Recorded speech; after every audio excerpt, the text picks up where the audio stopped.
Doctor Mizanur Rahman Azhari তাকে নিয়েও বলেন যে তিনি কাফের, তাকে আসলে দেশ ছেড়ে চলে যেতে হবে। তখন তখন তখন আমরা একটু কনফিউজ হয়ে যাই। বলছি জি না, কনফিউজ হবেন কেন?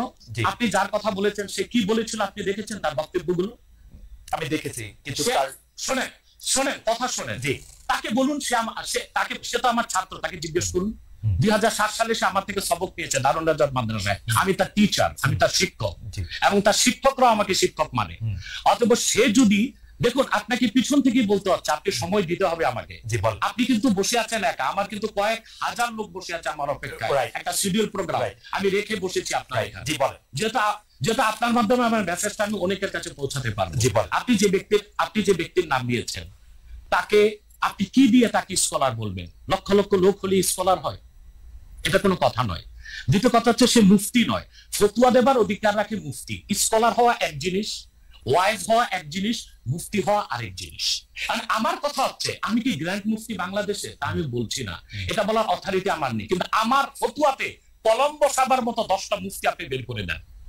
এখন অন্য মুফতিরা বলছে না কেন, সেটা একটা সাহসিকতার বিষয় আছে, সেটা আরো কোনো তাদের প্রতিবন্ধকতা থাকতে পারে। যেমন আপনি দেখেছেন আওয়ামী শাসনের সময় দেশের অনেক বড় বড় আলেম শেখ হাসিনার দালালি করেছে, তো তারা কি এমন কোন ফতোয়া দিবে যে সরকার বেকায়দায় পড়ে?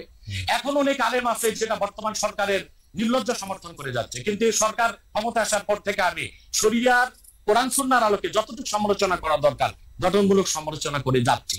আর আমাদের মতো 2-4-10 জন যারা মিডিয়াতে আছে তারাই কিন্তু দেশের আলেম না। হাজার হাজার আলেম ওলামা পীর মাশায়েখ নীরবে নিভৃতে নির্জনে ইসলামের খেদমত করে যাচ্ছে, তাদের মতামতটাও দেখতে হবে। এখন যারা ফ্রন্টে চলে এসেছে, মিডিয়াতে চলে এসে সেলিব্রিটি হয়ে গেছে, তারাই কি বললো সেটা দেখার বিষয় না। এখানে তো যদি আপনি একটা প্রশ্ন আনেন যে আসলে স্বাধীনকে ক্ষমা পেতে পারে কিনা, বা রাষ্ট্র যদি স্বাধীনকে পৃষ্ঠপোষকতা দেয়, তার শাস্তি নির্ধারণ না করে, তাহলে কোন জনগণ বিচারটা হাতে করতে পারবে কিনা?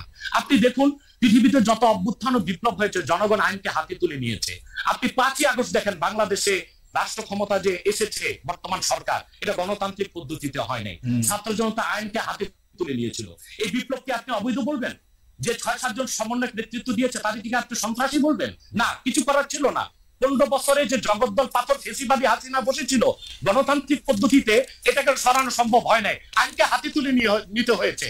অতএব যদি গণতন্ত্রের স্বার্থ রক্ষে আইনকে হাতে তুলে নেওয়া যায়, আল্লাহ তার হাবিবের সুমহান ইজ্জত এবং স্বার্থে আল্লাহ তার হাবিব সাল্লাল্লাহু আলাইহি ওয়াসাল্লামের ইজ্জতের বিপক্ষে কেউ কথা বলবে এবং